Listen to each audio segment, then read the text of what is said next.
জয় গুরু। আজ আমি শ্রী শ্রী অনুকূলচন্দ্র ঠাকুরের শিষ্যা।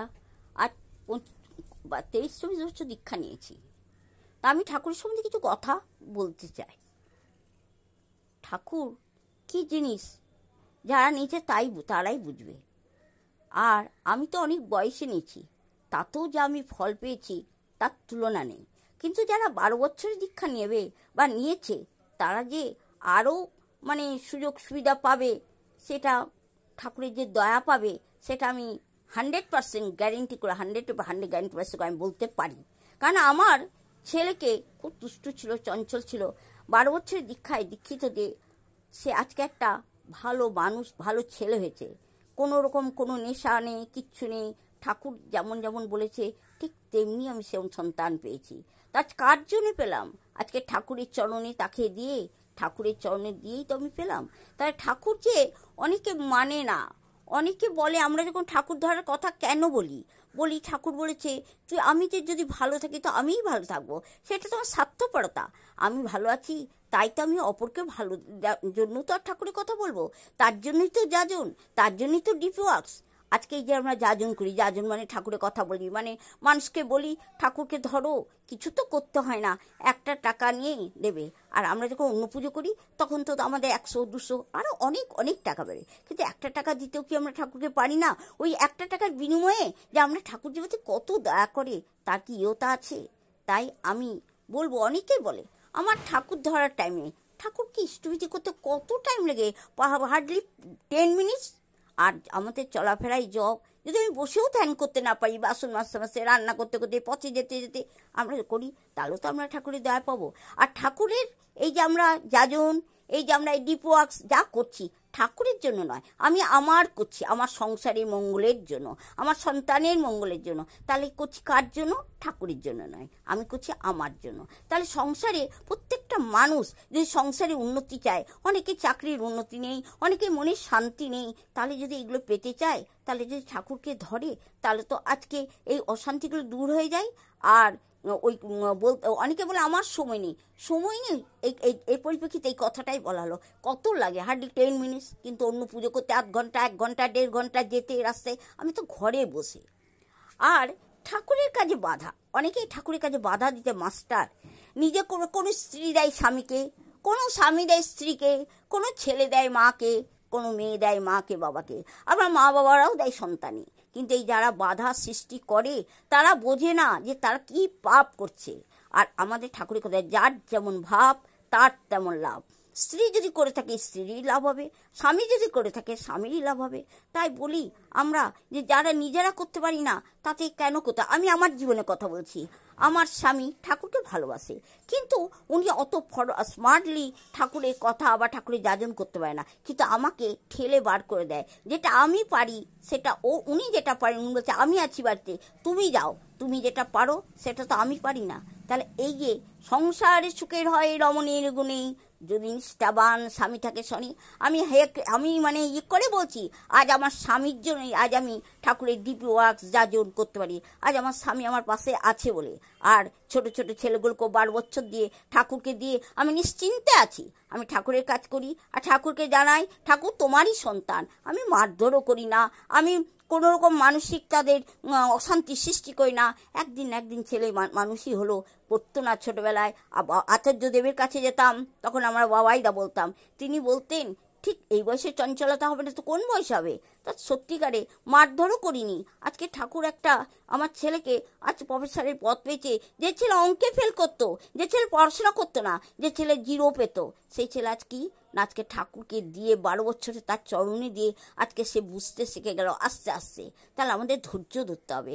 এক বাচ্চা তারা তো চঞ্চল হবে, তাহলে মেরে ধরে। আর ধরুন অনেকে বলে কি আমার ছেলেকে ডাক্তার করব, ইঞ্জিনিয়ার করব, অমুক করবো। আরে তা নয়, জোর করে আপনার ইচ্ছাটা সন্তানের উপর চাপিয়ে দেবেন না।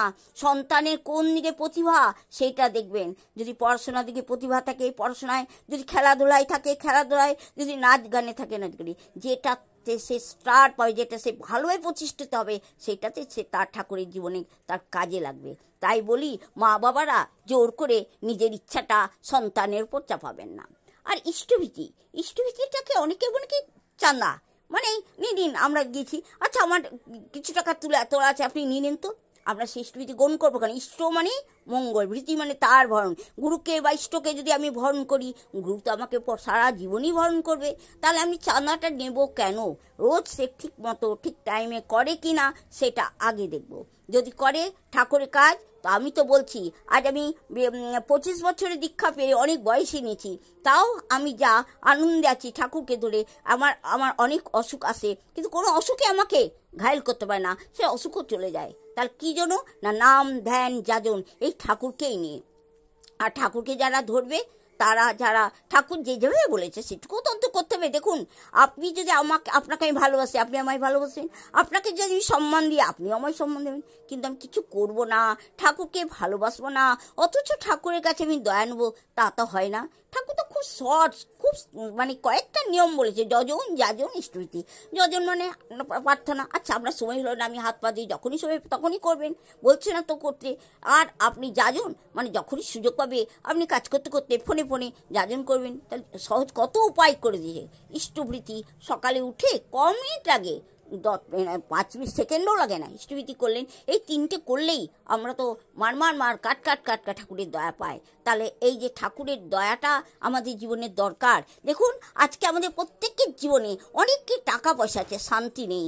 অনেকের টাকা পয়সা শান্তি আছে, টাকা পয়সা নেই, বা অনেকের জ্বালা, অনেক দিকে জ্বালা। কিন্তু আমরা আজকে আমাদের জীবনে অনেক সমস্যা আছে। মনুষ্য জীবন লাভ করলে সমস্যা আসবেই, কিন্তু সেই সমস্যা থেকে ঠাকুর আমাদের বার করে নিয়ে আসে। যার হাতটা যাওয়ার কথা অ্যাক্সিডেন্টে, তার দেখবেন আঙুলটা গেছে, তাহলে আমার হাতটাকে বাঁচালো। আমাদের পূর্বজন্মের কর্মফল থাকেই, আমরা পূর্বজন্মে কি কর্মফল করেছি আমরা কি জানতে পারি? জানতে পারি না। তার সুফল কুফল আমাদের ভোগ করতেই হয়। কিন্তু ঠাকুরকে যারা ধরেছি, তারা কুফলে যে যতটা অশান্তি বা দুর্ভোগ ভোগ করব, সেটা ঠাকুর অনেকটা কাটিয়ে দেয়। তাই আমি জোর গলায় বলবো, আমাদের ঠাকুরকে গ্রহণ করলে কেউ খারাপ থাকবেন না, সবাই ভালো থাকবেন। কিন্তু ধরো মানে ঠাকুরকে ধরতে হবে, করো মানে ওই যজন যাজন ইষ্টভৃতি, ধরো হও করো পাও, আর আমি তবেই পাবো, এই কটা করলে। ঠাকুরকে আমি গাদা গাদা টাকা ঢেলে দিলাম। অনেকে আমাদের ঠাকুরের নামে বদনাম করে, কিন্তু কি দিয়ে? এত যে আমাদের দেওঘরে এত আনন্দ বাজার খাওয়ায়, কেউ কি টাকা দেয়? সবাই দেয় না, না দিয়েও চলে আসে। কিন্তু তারা তো না খায় রাখে না, সবাইকে খাওয়ায়। কত ডাক্তারখানা, ওষুধ, সিকিউরিটি কত ওনারা পরিচালনা করছেন, ওই একটাকে কি হয়? হয় না। তাহলে ঠাকুরকে এই বদনামগুলো দেওয়া, যারা দেয় তারা শুধু বদনাম দিয়ে ক্ষান্ত নয়, তারা যে কী পাপ করছে জানে না। আর যারা ঠাকুরের কাজে বাধা দেয়, তাদের কিন্তু একটা চাপা পাপ থেকে যায়। সেই পাপ থেকে রক্ষা করার জন্য আমাদের ঠাকুরের কাজে কোনো মেয়ে, কোনো স্বামী, কোনো ছেলে যদি এগিয়ে যায়, বাধা দেবেন না। নিজে পারেন না বলে অপরকে বাধা দেওয়ার চেষ্টা করবেন না। আর ঠাকুরের এই যে 22-25 বছর ধরে ঠাকুরকে ধরেছি, আমি যদি ঠাকুরের দয়া কথা বলি না, আমার একটা বই হয়ে যাবে। কিন্তু আমাদের সময় তো কম, সেই জন্য আমরা বলতে পারছি না। কিন্তু আমি নিজে আমার বাস্তব জীবন দিয়ে আমি আজকে ঠাকুরকে ধরে শূন্য থেকে একটা জায়গায় এসেছি। আজ আমার কোনো দুঃখ নেই, আজ আমার কোনো কষ্ট নেই। একদিন আমার সব ছিল, কিন্তু সব চলে গেছে। আমি ঠাকুরকে ধরে, ঠাকুর যা যা বলেছে আমি ওইটুকু করার চেষ্টা করছি। আমাদের ঠাকুরকে ধরে বিরাট কিছু করতে নেই। আর আমাদের ঠাকুরের পুজো সব থেকে সোজা, বাতাসা দিলাম, মোমবাতি জ্বালালাম, ঠাকুর একটু নাম করলাম, হয়ে গেল। কিন্তু অন্য পুজোর অনেক কিছু করতে হয়, যা মানে একটুকু খুঁত হলে পাপ হয়ে যায়। কিন্তু আমাদের ঠাকুরের তো তা নয়, অনেক সহজ, অনেক সহজ। সব ঠাকুরের থেকেও আমাদের ঠাকুরের পূজা সহজ। আমি কিন্তু সব ঠাকুরকেই মানি, মনে করবেন না আমি যদি আমার গুরুকেই মানি তা নয়। আমি গুরুকেও মানি, কালী, আরও যা যা বলেন সব ঠাকুরকেই মানি। কিন্তু দেখুন, আমি যখন কালী ঠাকুরের কাছে যাই, যখন আমি সমস্যার কথা বলি, আমার কালী ঠাকুর বা যে কোনো ঠাকুর আমাকে সঙ্গে সঙ্গে উত্তর দিতে পারে না। কিন্তু আমরা যে ঠাকুরকে ধরেছি, সেই ঠাকুরের পুঁতি অর্থাৎ আচার্যদেব, ওনার কাছে যদি যায়, উনি অনেক সমস্যার সমাধান করে দেয়। তাহলে দেখুন, সমস্যার সমাধান কার কাছে পাচ্ছি? সঙ্গে সঙ্গে পাচ্ছি আমার ঠাকুর, যার মধ্যে লীলা খেলা করছে তার মধ্যে। ঠাকুর কিন্তু চলে যায়নি, ঠাকুর আছেন। ঠাকুর আচার্য দেবের মধ্যে কিন্তু লীলা খেলা করছে। আর তাদের নামে আজে বাজে কথা বলে যারা বলছেন, শুনুন, তারা কিন্তু ভালো করছেন না, একবারেই বলবে না। যা জানেন না সে সম্বন্ধে কিছু বলবে না। আর ঠাকুর সবার শেষ না থেকে কিছু মন্তব্য করা উচিত নয়। অনেকে ঠাকুর ধরে, ঠাকুরদের কিছু পেলো না, ধুত এই ঠাকুর ধরলাম, কিছু তো হলো না। আরে যারা 2 নম্বরই কারবার করতে যান, যারা কোটি কোটি টাকা অর্জন করতে যায়, তাদের জন্য ঠাকুর নয়। ঠাকুর হচ্ছে আমাদের শান্তি, স্বস্তি। আর যারা খেতে পেতে চান তারা দুটো খেতেও দেয়। আর সৎ পথে থাকার, সেই জন্য তো সদ্গুরু। আমি যদি সৎ পথে থাকি, ঠাকুর আমার পাশে থাকবেই থাকবে। আর ঠাকুর ধরলাম আর আমি অপরের ক্ষতি করার চেষ্টা করলাম, ঠাকুর কি করে আমায় ক্ষমা করবেন? তাই আমাদেরকে সৎও হতে হবে। আর কি বলবো, ঠাকুরকে নিয়ে আমার খুব কষ্ট হয়। ঠাকুরকে নিয়ে অনেকে কিছু লেখে, কিন্তু ঠাকুরকে পেয়ে, ঠাকুরকে ধরে আমার মতন একটা মেয়ে যে কি দয়া পেয়েছে। আজ আমি আজকে ভিখারি হয়ে যেতাম, আজ আমি ছেলে মেয়েকে মানুষ করতে পারতাম না। আমার স্বামী একদিন নিরুদ্দেশ হয়ে গেছিল, সেই স্বামীকে ফিরে পেয়েছি। 50 বছরে সে চাকরি পেয়েছে, আমাকে ধার দেনা করতে হয়নি। আমি আচার্যদেবের আশীর্বাদে আমি আমার কোচিং এর নাম চালিয়ে আমার ছেলেকে একটা বড় উচ্চশিক্ষায় শিক্ষিত করতে পেরেছি, মেয়েকে আমি উচ্চশিক্ষায় শিক্ষিত করতে পেরেছি, এবং আমরা স্বামী স্ত্রী ছেলে মেয়েকে নিয়ে আনন্দে দিন কাটিয়েছি। দেখুন, সুখ শান্তি আমাকে বাইরে লোকে দেবে না, আমার ঘরটাকে আগে ঠিক রাখতে হবে। আমরা যদি স্বামী স্ত্রী ছেলে মেয়ে নিয়ে ঘরে সুখে শান্তি ঘর করি না, বাইরে লোকে আমাদের দেখবে না এটা তো খুব ভালো আছে। তাহলে আগে আমার বাড়িকে দেখতে হবে, বাড়ির লোককে তৈরি করতে হবে, তারপরে বাইরে। আমি নিজে যদি আমার ছেলে মেয়ে স্বামী নিয়ে ঘরে হা হা হা কি করে হাসি আনন্দে থাকি, তাহলে তো বাইরের লোক আমাকে আনন্দ দিবে কতক্ষণ? বাড়ির লোকই আমাকে আনন্দ দেবে, আর বাইরের লোকেরা সেই দেখে হিংসা করবে।